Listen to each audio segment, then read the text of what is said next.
Hello and welcome to Hot Commodities. I'm Manisha Gupta, and straight up the rupee rout continues as global equities tumble this manic Monday. The Indian currency breaches 66 to the dollar mark and hits its lowest level since September 2013. The rupee ends the day at a fresh two-year lows at 66.64 to the greenback. The crude oil prices hit a 6.5-year lows as traders fear that demand from China may deplete faster. In an oversupplied market, the NYMEX crude is decisively below $40 a barrel, while the Brent trades below 45.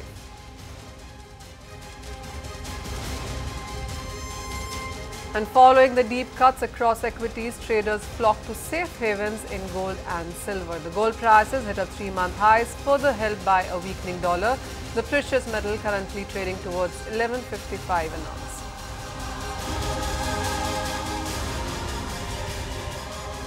Let's start with the Indian rupee because that's really where the major news seems to be coming in from. The currency breached the 66 to the dollar mark and ended the day at a fresh two-year lows. The rupee has declined 5% since the devaluation of the Chinese yuan on August 11th. I have with me Jamal Mecklai, who is CEO at Mecklai Financial Services. I'm also joined by Trevor Williams, Chief Economist at Lloyds Bank on the show. Jamal, hi, you go first. And what's your sense really coming in for the currency? As we were speaking before the show started, it was perhaps incoming, but the speed with that it has come in, were you expecting that? Are you surprised? Well, frankly, I got fooled. I believed the People's Bank of China when they said that that first move was planned. Idiot, big idiot. The reality is it's clear that China is in a mess. It's the proverbial hard landing. It's also clear that China is not as important as the US, but pretty damn important. So everything's falling. But I think the real issue is that for a long time, certainly over a year, perhaps longer, global equities have been overvalued. That's been my view for a long time. And it's just been waiting for some drama for things to come, skittering back to earth. So I think there's more to come. I mean, every market's fallen today, right? And I think that this is really going to have a very serious effect because, A, there's a complete rout of confidence. And in any case, there was no growth because, the developed governments had been using monetary policy to try to create growth. It's not possible. So I really don't know where it's going to go. The rupee I'm really not that worried about because it's not going to fall very much more, if at all. And because India, whatever else you say, we are much stronger than we were in 2013. I think the world is much weaker than it was in 2013, but India is better off. Sure is, even as we've seen 5% of a decline coming in since Yuan devaluation. The other currencies definitely have declined much sharper than that. Let's also get in a voice then from Saywell, who's Global Head of Forex Strategy at BNP Paribas, and he joins us on a London phone line. Stephen, hi. What a day it has been, a complete sell-off in all asset classes, including currencies as well. What's your sense as we make newer lows in case of most of these emerging market currencies? I think the key point to focus on here is a broader look at financial markets. And your previous guest was talking about equity markets coming off, and I think this is really the driver here. We've had 3 declining days now, the S&P 500 in the US, and the big moves this morning in Chinese stock markets. So to us, that's really the driver here, and it's really contagion from that. As far as the Asian currencies you're talking about, I think it's really the fallout from renminbi that is driving that. So I think the key here will be what Chinese authorities do to try and curb the slowdown in China, what type of policy response we get to see if there can be some kind of stabilization. If there is, remember, and we don't expect a Fed hike anytime soon, we could actually see some stabilization here. But certainly from our perspective, we think it's the Chinese authorities that are going to be the key factor to focus on. Various reports even suggest that the volatility is here to stay and the stability actually could be a few months away. What's your sense on how long this pain or this volatility could go on? Well, I think that's the point. It's hard to look forward a few months here. Certainly, from our perspective, the currency here is likely to continue to remain relatively weak, but we don't see a collapse here at all. So if we look at, say, dollar versus Chinese currency CNY, we've moved from about 622 up to around 640. We don't see it going that much further, so maybe 650 or so. So from that perspective, I think, yes, this trend of weakness in Asian currencies may continue, but we wouldn't get carried away here and say this is the start of a dramatic trend. It's more of a response to what's gone on with the Chinese currency. Jamal, getting you in the conversation, what's your sense? Is it a bear market we're getting in? Is it a correction? Is it about overvalued currencies that we are tackling at this point in time? See, I think currencies is different. I think there's no question we're going into a bear market in equities. You know, I think markets have fallen so sharply, there's probably not a whole lot more to fall. I mean, the S&P before yesterday's decline was still overvalued from the average. So I think equity is going to keep falling. I think it's going to bounce around some way lower, bouncing out of the bottom for a while. Currencies, I agree with Stephen or whoever that was who spoke. You know, I don't think at least the rupee, I don't think it will go much farther. In fact, I would buy rupees today on a medium-term basis because, you know, you get a very nice carry. So I don't think currencies are really the issue today. Currencies are sort of the response to the fact that the global economy really, there is no growth. And how are you going to find growth? Investors are certainly going to, you know, pull back from everything, and you don't blame them. Stephen, where do you see more pain coming in right now? Because, of course, we've seen what China has done. We've seen rupee decline 5% in last 2 weeks. We've seen other currencies really decline much sharper. We, of course, have seen the commodity exporters, producers countries actually take it to the chin. Where do you see now more pain lying? Well, I think you've hit the nail on the head with the commodity currency. So certainly our view here at BNP Paribas is that the currencies that will likely weaken the most in the short term are those commodity exporters. The Australian dollar is one that certainly stands out and may weaken, but also the Canadian dollar and New Zealand dollar as well. It's interesting you mentioned rupee. Our year-end forecast for dollar rupee is actually at 66. So from our perspective, we wouldn't expect dramatic further weakening from here. And we would actually argue that Indian fundamentals are one of the strongest amongst the Asian economies. So certainly from that perspective, in fact, what we said earlier, I think we wait to see what the response will be from Chinese authorities, but it's really a contagion issue here. But in the short term, our top picks are that the Australian dollar, Canadian dollar, and New Zealand dollar will continue weakening. Mm-hmm. So, Stephen, do you see rupee declining further from here, given the fact that we are looking at a contagion impact coming in here? Would you see a couple of rupees go knock further? Well, it's interesting. We've recently lowered our rupee forecast for year-end. We were looking for 65. We're now looking for 66. But clearly today, events have got much further ahead of us than that. So I think our view here is that we'll see a relatively gentle decline in rupee. As I said, 66 at the end of this year. Next year is 67.5. So certainly we don't see panic as the base case scenario here. But it does look like a declining trend coming in from here. Jamal, what's your sense? Where do you see the rupee stopping? Because we started this year at 63. We are at 66.5 today. How much further are we going down before we end this year?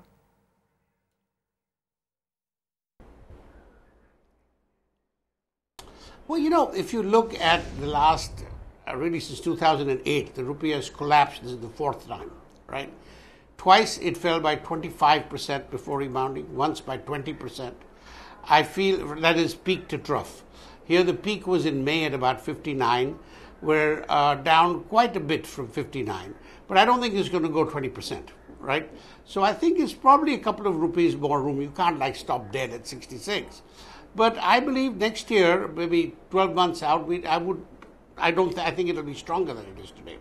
Because ultimately, see, again, I come back to the main problem is that today people have nowhere to put money. If you even look at gold, I mean, gold has gone up, but it's gone up marginally when you see how far everything else has fallen. I mean, the damn euro has gone up, right? I mean, people really don't know what to do with their money. So they're going to put it in their pockets for, I don't know how long, 3 months, 4 months. when they start taking the money back out, India is going to be looking good. So I believe the rupee may decline a little bit from here and hover around, let us say, 65 to 67 or 67.50 even. But in 6 months or 4 months or 8 months, you will see money coming back in, because this and the US are the only games in town. So I think next 12 months out, I would call the rupee stronger than current levels. Fair point. Let's get in one more voice, and David Lennox, resource analyst at Fat Profits, now joins us on a phone line as well. David, what's your sense? What are you making of all of this, and how long do you see the sell-off continue? Well, look, it's difficult to probably put an end time on when we see the volatility in the markets starting to dissipate. However, we would expect that, given that the markets really did start to move on the downward side in relation to Chinese growth and the lack of that growth, we would expect that we would see the market start to stabilise when we do finally see some stability in Chinese growth numbers. David, for the longest time, we've been saying on how the Chinese yuan has been overvalued by perhaps 20%, how the rupee has been a best performer in 18 months and has been overvalued as well by 15%. What would you say? Would you say it was incoming, China was just a trigger? And at these current levels, how would you call the currencies? Look, we would certainly think that the US dollar may be perhaps the only currency that's probably showing its true worth. At this point, we're already aware that the Chinese authorities have been trying to lower the value of the yuan. And against that, against the US dollar especially, we've seen the broader currency baskets all falling. So we would expect that in due course, if the US doesn't lift its interest rates in September, we would perhaps see a little further retracement in the value of the US dollar. And that could be quite a flippant for most of the broader global currencies, and we could see them start to rise against the US dollar. David, what's your own sense on how long this pain could last? Because the other experts on the panel feel that we could see perhaps more volatility going forward. Well, look, certainly we think that the emerging markets are reacting to what we've seen happen again in China with the devaluation of the yuan. That obviously makes Chinese exports a lot cheaper, and those exports would be competing against what would perhaps be coming out of the emerging markets and going into the more mature markets of especially America. So look, overall we'd expect that perhaps the emerging markets will continue to feel the strain of the currencies, especially the yuan, being devalued, and the possibility that exports out of China will be far more competitive, and that will certainly take, market share off of the emerging markets. David, one thing that we're asking all our guests is on what's your sense on whether or not the rupee is headed towards 68, because the kind of decline that we've seen in the last couple of weeks just makes road for that. Look, potentially, yes, we think that could be the level where it could reach, but we will have to really wait and see what happens in September as we draw closer and closer to that Fed meeting and the possibility or lack thereof of an interest rate rise. If we see the interest rate rise, then we will see weaker rupee.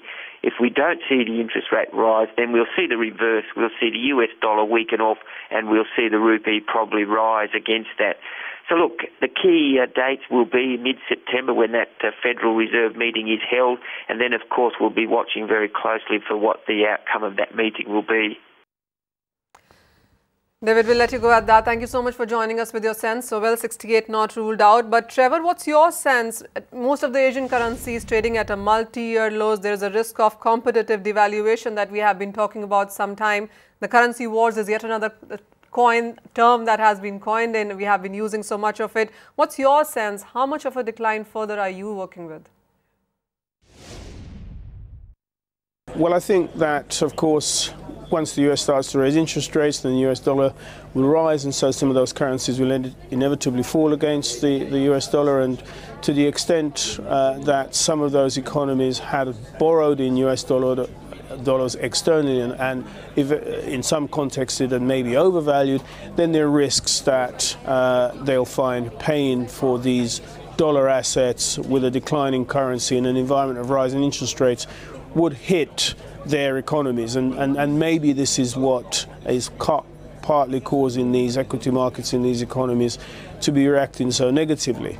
However, I think that if market forces are leading these currencies lower against the dollar, and it's sensible to assume that they should be lower if the dollar interest rates are going to rise, then I think that we again shouldn't be in danger of confusing market forces with somehow wrong moves in currencies. If the currencies should adjust because the dollar's interest rates are rising and theirs are not, then that is a market move. And then there's nothing wrong with market moves because eventually they correct some imbalances that could be developing in the real economy otherwise. So I'm not so sure that I see anything wrong with some of the currency volatility that we're seeing, because I think currency markets will eventually settle down, and we should let market forces do that rather than these be driven by official action by central authorities.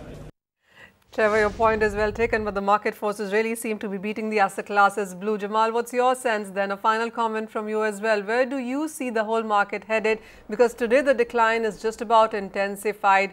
Are we going to wake up to yet another day tomorrow where we see this kind of a sell-off coming in? Or do you think there could be a bit of a breather now? Well, it's Monday. You know, Friday was a big dump.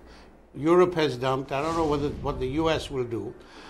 Maybe they'll take a breather. It's a big call. I mean, if it falls again today, I think it's time for everybody to buy tickets and just go to the beach. I think actually everybody should just go to the beach for a little while, because there's not going to be a whole lot to do. I think things are going to market. Nothing's going up, right? One thought, though, interesting point, which is that all the currencies have fallen so much already. I mean, they really can't fall that much more. So I'm saying that while I doubt that the Fed will raise rates in September, in view of really U.S. equities and all of this drama, perhaps when the Fed does raise rates, the impact may not be so strong, because it's all been baked into the pot, so to speak, you know. So I think we're going to have to, really people are just going to have to buckle down, and it's really ultimately not about markets, it's about the economy and about growth. So I think the real issue is each country is just going to have to do its job, focus on how can they build growth, and not worry too much about market levels, because there's not a whole lot you can do about them. Mecklai, thank you so much for joining us as well. Always a pleasure to have you on the show and listen to your views. With that, let's go for a break then. And the other asset class which also saw very sharp declines has been the commodities, where the crude oil prices hit a 6.5-year lows as traders fear the demand from China may deplete faster.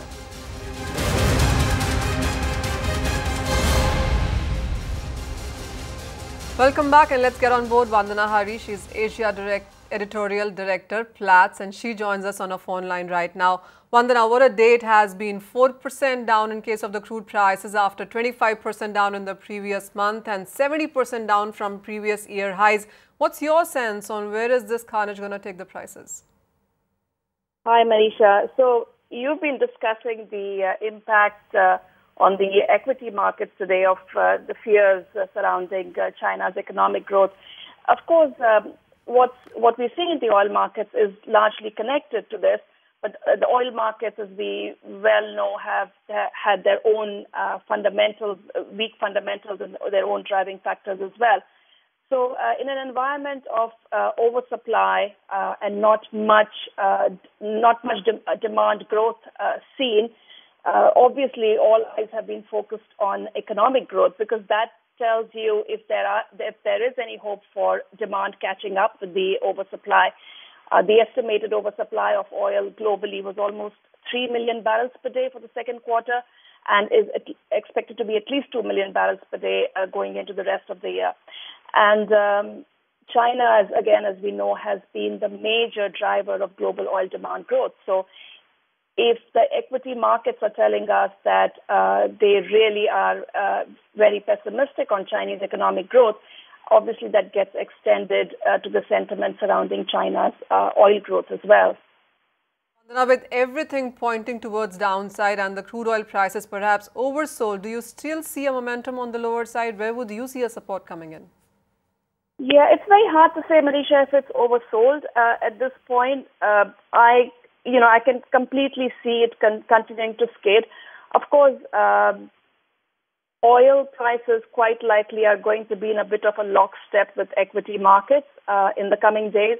So again, all depends on whether China is widely expected now to intervene again in the markets. If it does do that, if it provides some kind of a support to equity markets, then you could very well see that happening, putting a bottom in the oil markets as well. The main thing to look for in the oil markets, though, is, because what we're discussing right now is basically just sentiment and expectations of continuing flood of oil. I think what you need to look for is what factors do we need to see where either the oversupply starts coming down, which is either U.S. oil companies start curbing production or OPEC takes a measure to cut production or demand catches up. So those are the two things that the oil markets will be keeping an eye on. And as far as China is concerned, I don't think there's much hope right now of China in any way contributing to a global oil demand growth. So really the eyes are going to be who starts cutting production first. There have been some talk over the past few hours, Iran again reiterating its call for OPEC to cut, but not, and at the same time saying that it doesn't really hope that anybody will listen to it. And if we look at oil production in the U.S., again, the oil rig count, when the Friday's rig report came out, the rigs continue to rise. U.S. oil production year on year is still rising. So prices need to go down to a level and remain sustained at a low level enough for somebody to blink, for either U.S. production to go down, start going down, or OPEC to cut. I mean, that's the next landmark the oil markets will be looking for. All right, Vandana, not a very bullish note coming in from you as well. So it really is further decline that we might really be looking at in case of the crude oil prices also. Some demand needs to pick up or some supply needs to go down. But even if that happens right now, there's enough crude awash in the world that you might see that impact really coming in quite later on to the prices. And of course, China is the big story and that is what is putting pressure on prices. 4% down, we seem to be making further lows, especially in case of the crude prices. So a complete sell-off coming in for commodities and currencies in the day today. But with that, completely out of time on hot commodities. Thank you so much for watching.